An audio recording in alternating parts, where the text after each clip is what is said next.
S'aimer? Parlons-en.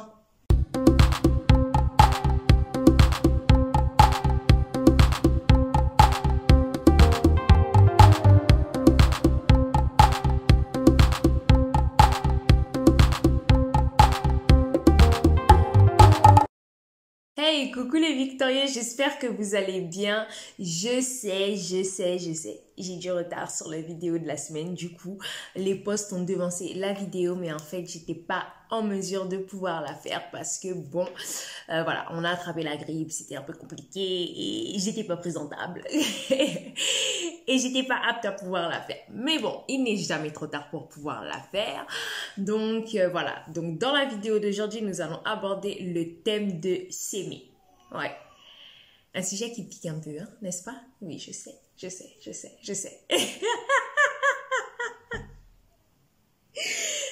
Je rigole parce que comme je disais dans la vidéo précédente, j'entends encore vos commentaires. Non mais ça, ton post là, le sujet est un peu douloureux, un peu épineux, mais c'est la vérité qui est affranchie, comme j'aime dire. Et c'est vrai que c'est des sujets qui sont très importants pour nous de pouvoir les aborder parce que on voit à quel point, en fait, finalement, le fait de ne pas s'aimer, le fait de ne pas se valoriser est un véritable handicap au quotidien. Et que cela paralyse énormément beaucoup de domaines de notre vie. Bien évidemment, nous sommes toujours dans le thème principal, le pardon de soi. Et aujourd'hui, on aborde comme sous-thème s'aimer. Le fait de s'aimer. Ouais. C'est une contradiction, c'est bizarre. Hein? Ouais, je le reconnais. Comment aimer le corps que l'on a détruit? Comment aider la personne vulnérable qu'on a été, comment s'apprivoiser, comment se valoriser quand on a été souillé, méprisé, abandonné, rejeté, abîmé, maltraité, insulté, tout ce qu'on peut imaginer. Ouais, c'est bizarre mais c'est possible. C'est véritablement possible. Il faut juste se réapproprier notre vie, se réapproprier notre corps. Parce que comme je le disais dans un des derniers posts, un diamant, même s'il est traîné dans la boue, il suffit qu'on le récupère, qu'on le lave, qu'on le taille, qu'on le polie. Il aura toujours la capacité de pouvoir briller et il n'aura pas perdu sa valeur ni son authenticité. Et c'est exactement la même chose avec nous, mon cher et ma chère victorieuse. Oui, elle est là en fait la réalité.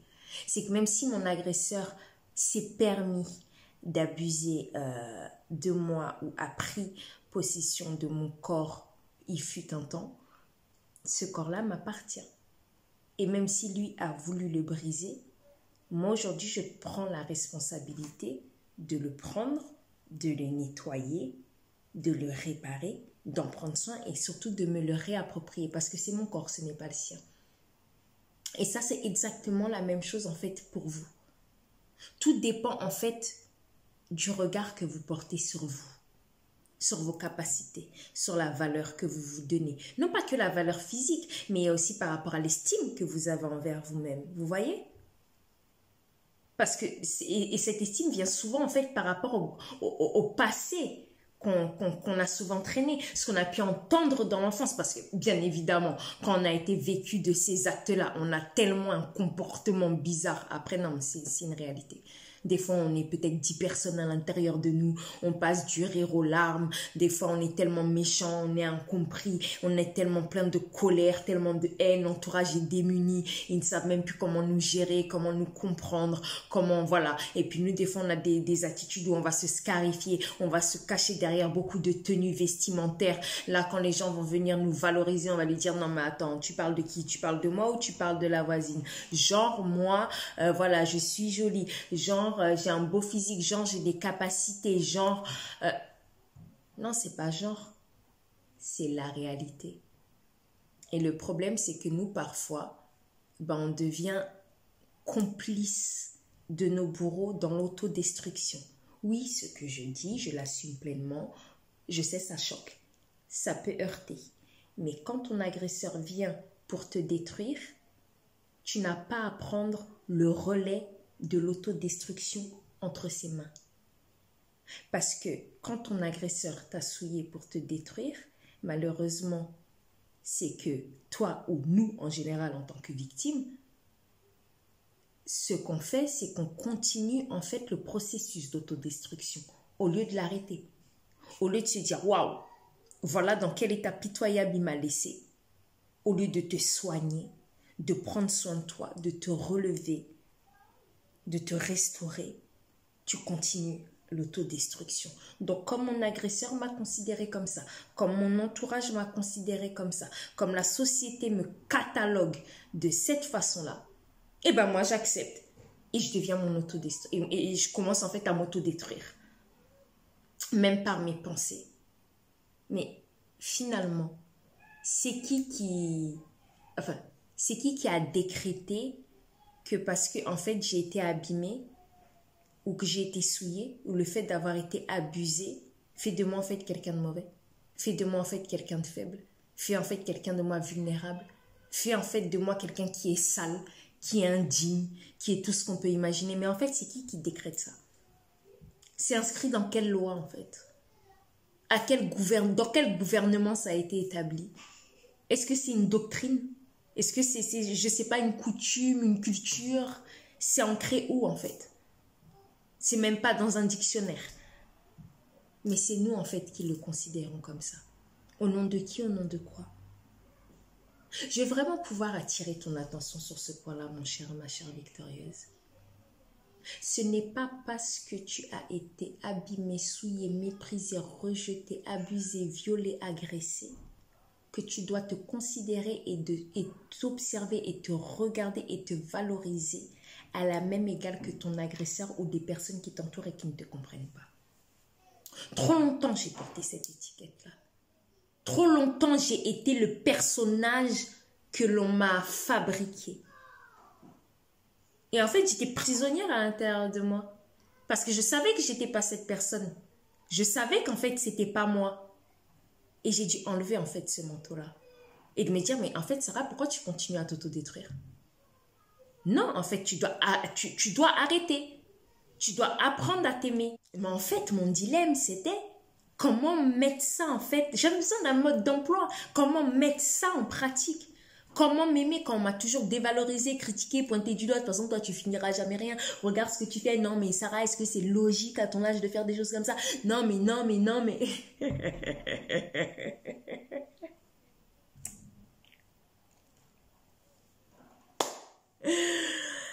Vous savez, m'aimer m'a sauvée. En fait, elle est là la réalité. Le jour où j'ai compris, où j'ai accepté, où j'ai mis en pratique l'amour envers moi-même, ça m'a sauvée. Ça a fait taire toutes les mauvaises paroles, toutes les critiques, les pensées des gens ou de moi-même qui m'autodétruisaient. C'est là que j'ai commencé en fait à mettre les choses en pratique. Parce que vous savez, votre entourage peut vous aimer, votre mari peut vous aimer, vos enfants peuvent vous aimer, vos parents peuvent vous aimer, votre foi, c'est-à-dire que même si vous avez une foi spirituelle, c'est-à-dire le Dieu en qui vous croyez peut vous aimer, votre communauté spirituelle ou culturelle peut vous aimer. Mais tant que vous n'acceptez pas cet amour envers vous et que vous ne manifestez pas cet amour-là aussi envers vous, votre vie ne changera pas. Parce que logiquement, quand on aime quelqu'un, on lui porte de l'attention, on la protège, on l'aime, on la valorise, on en prend soin. Et c'est des choses en fait qu'on ne pratique pas quand on ne s'aime pas. Et on ne peut pas vouloir s'en sortir si on ne commence pas par l'amour envers soi. Oui, quand on est une victime, on a beaucoup compassion des gens. Oui, on aime beaucoup les gens. Oui, on est tolérant envers les gens. Mais malheureusement, on est les premiers à se casser. On est les premiers à se dévaloriser. On est les premiers à se déconsidérer. À se dire non, les autres, ils ont toujours besoin de plus. Il y a toujours eu pire que moi. Je ne vais pas me plaindre parce que moi, je suis nulle. Moi, je l'ai mérité. Moi. Mais c'est criminel. Finalement, on est dans la continuité de ce que notre agresseur a commencé. On est dans la continuité du traitement, du statut social que la société nous donne aujourd'hui. Finalement, on valide tous ces tabous, on valide tous ces critiques, toutes ces caricatures faites face aux victimes. Ah, mais finalement, elle a cherché. Hein. Oh, ben, elle n'aurait pas dû s'habiller comme ça, elle n'aurait pas dû faire ça comme ça. Et nous, on accepte ça. Et avec cette image-là qu'on a de nous-mêmes, On va pouvoir s'aimer, mais comme je dis ces derniers temps, on ne mélange pas l'eau et l'huile. Et ils peuvent cohabiter dans le même récipient, dans la même soupe, dans la même sauce, mais ça ne se mélange pas. Et on ne peut pas, du coup, être son propre bourreau. Non, comprenons-nous bien, Victorieux, c'est vraiment important. Parce que dans la reconstruction de soi, il y a des principes. Il y a des principes. Et sans l'application de ces principes-là, on ne peut pas vouloir et désirer obtenir le résultat final.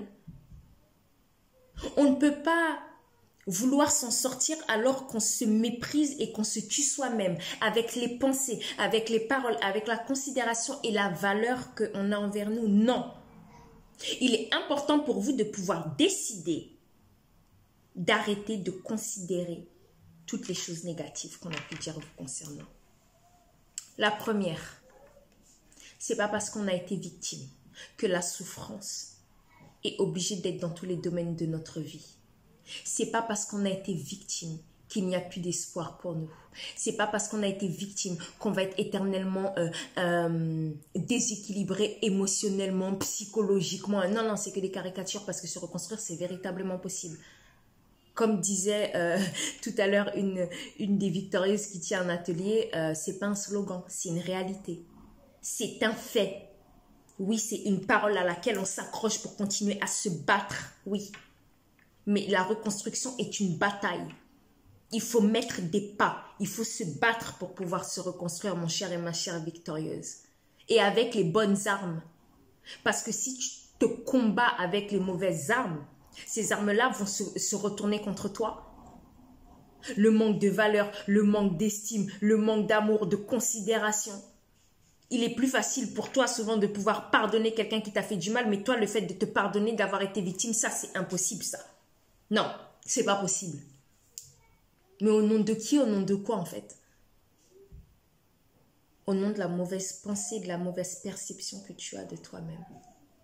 Mais j'aimerais rappeler une chose, mon cher et ma chère victorieuse. C'est qu'avant toute chose, tu es une victime. Et une victime a besoin d'amour, de considération. Elle a besoin de soins. Elle a besoin de tolérance, de patience. Elle a besoin de tous ces éléments pour pouvoir, en fait, arriver à la reconstruction. Il est surtout là, le point essentiel est véritablement important. Et c'est là vraiment où j'en appelle à ta responsabilité, mon cher et ma chère victorieuse. C'est que c'est pas parce que tu as été abusé, que tu n'as pas de valeur, que tu as perdu ta valeur, que tu as perdu ton authenticité. Non, tu ne l'as pas perdue. Elle n'a pas changé. C'est juste à toi de te repositionner et de te voir avec le bon regard, mon cher et ma chère victorieuse. Elle est là, la vérité. Elle est là. Elle est là, la vérité. Elle est là.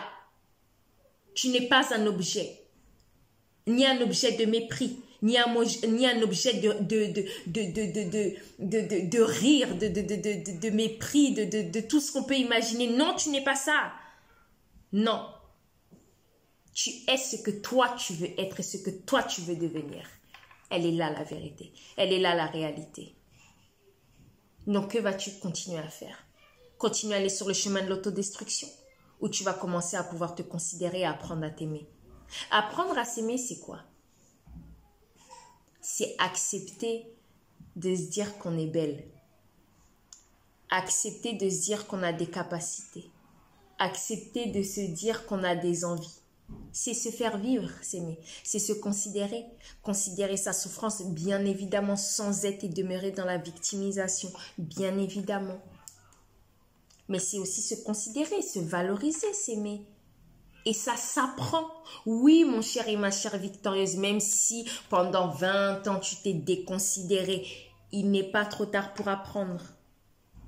Et on l'apprend petit à petit, au quotidien, en se regardant dans le miroir, en se considérant, en se trouvant des points positifs. Oui, même si on connaît la liste de nos défauts, de nos faiblesses, de ce qui ne va pas, on a toujours un point positif qui est là. Et c'est celui-ci qu'il faut investir. Il faut investir dans celui-ci. C'est véritablement très important, le fait d'investir en soi. Oui, mon cher et ma chère victorieuse. Le fait de t'aimer va être salutaire. Le fait de t'aimer va te donner une force surnaturelle. Elle va te permettre d'affronter tes peurs, les tempêtes, les préjugés, les critiques des gens. Toutes ces choses-là, ça va te permettre de pouvoir y faire face. Et surtout, le fait de t'aimer va te donner l'espoir, va te communiquer la vie, va ressusciter tout ce qui a été mort en toi. Et tu vas enfin pouvoir revivre. C'est vraiment ce qu'il faut. Il faut parfois aussi commencer à considérer, et il y a quelque chose de particulier quand même chez nous les êtres humains. C'est bizarre, hein? Parce que parfois en fait on aime la souffrance, on aime le négativisme, parce que parfois on aime demeurer dedans. Pourquoi je dis ça? Il y a 2 personnes dans ma vie en fait qui m'ont énormément marqué. La chance, la grâce que j'ai eue, c'est que là où par les mêmes personnes en fait, j'ai été détruite par la jante masculine, mais la vie a fait que je puisse être rebâtie par aussi la jante masculine. C'est-à-dire que j'ai eu 2 papas de cœur que j'ai toujours aujourd'hui dans ma vie et qui ont intervenu à 2 différentes périodes dans ma vie qui m'ont beaucoup aidée. J'ai tout le temps l'habitude de considérer ce que les gens pouvaient dire, mes amis, ma famille, mon entourage, les choses négatives. Et parfois, c'était même pas de leur faute parce qu'ils étaient dans l'incompréhension, ils ne savaient pas comment faire. Et je suis pas là en train de les casser. J'énumère juste les faits de ce qu'on vit au quotidien parce que ce sont des réalités que beaucoup disent. Et on est là pour casser les tabous familiales, culturels, religieux. Non, faut appeler un chat un chat. Et j'avais toujours ces 2 personnes-là. Une a intervenu dans ma vie au moment où j'ai énuméré les faits. Elle me disait, tu sais Sarah, ton futur ne va pas ressembler à ton passé, il ne va pas ressembler à ton présent. Crois en toi, ça va aller, encourage-toi. En fait, tu vois, il commençait à me communiquer de l'amour, de la considération, de la valeur et tout. Je me suis dit, bon, peut-être que c'est possible, mais mon présent à ce moment-là, il ressemblait à rien, c'était le chaos le plus total. Je me suis dit, mais il trouve quelle foi pour pouvoir me dire des choses comme ça? Et aujourd'hui, je remercie mon daddy John parce qu'il m'a... Tout ce que je fais là aujourd'hui, il me l'avait dit il y a des années de ça. J'avais 16 ans, aujourd'hui j'ai 33 ans. Et pour moi, c'était dur à croire. Mais je m'accrochais malgré tout à ça. Et comme lui, j'avais vu sa vie déjà changer, transformer, je me suis dit, bon, peut-être qu'il y a quand même de l'espoir pour moi. Mais je me suis dit, mais lui, quand même, il me valorise. Il m'a appris à m'aimer. En fait, là où on m'avait dévalorisé, lui, il me valorisait, il me considérait comme sa fille.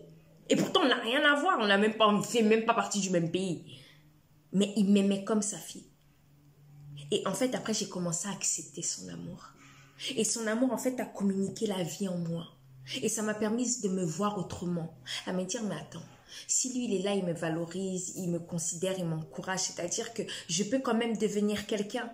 Et ça m'a aidé sur mon chemin à une période de ma vie. Et après, pour être ce que je suis aujourd'hui, oh, j'ai rencontré mon daddy Shobo. Il m'a tellement aidé. Vous croyez qu'avant j'avais l'apparence que j'ai aujourd'hui? J'étais un animal en cage. Déjà que je suis fine. Alors là, mais je ne ressemblais à rien. Foulard sur la tête, vêtements grands. Et je ne ressemblais à rien. Personne ne pouvait miser. Dans l'état physique, en plus, j'étais malade de la fibromyalgie. Dans l'état physique, mental, spirituel, tout ce que vous pouvez imaginer, psychologique, dans quel état j'étais. Mais personne ne pouvait miser un cent sur moi. Mais cet homme-là a décidé d'investir en moi. Il m'a encouragé, il m'a valorisé. Il m'a dit, Sarah, tu as de la valeur. C'est pas parce que ton passé était comme ça et que ton présent est comme ça que ton futur va continuer. Non, tu dois travailler à ta restauration. Tu dois travailler à toi. Regarde les points positifs que tu as. En fait, il ne regardait pas mes points négatifs. Il regardait pas mes erreurs. Il regardait pas mes manquements. Il regardait pas mes faiblesses. Il n'était pas là en train de me dire, voilà, regarde déjà ta vie. Tu as eu des enfants comme ça. Regarde ça, regarde. Mais je sais pas, tout ce qui était dans ma vie à ce moment-là était discutable. Il y avait tout qui me pointait dans ma vie professionnelle, dans ma vie amoureuse. Tout me pointait, tout. Mon comportement, mon attitude, tout à ce moment-là me pointait du doigt pour me dire que Sarah, ta fin là, c'est l'échec, c'est la mort. Tout.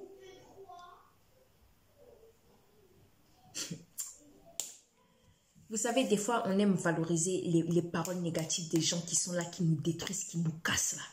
Mais quand vous avez quelqu'un sur votre chemin qui est là en train de vous encourager, qui est en train de vous communiquer la vie, accrochez-vous à cette personne, valorisez un peu ces paroles-là et ces paroles vont changer véritablement votre vie. Parce que malheureusement, on a trop tendance à considérer les paroles des autres qui nous détruisent et qui nous amènent nulle part.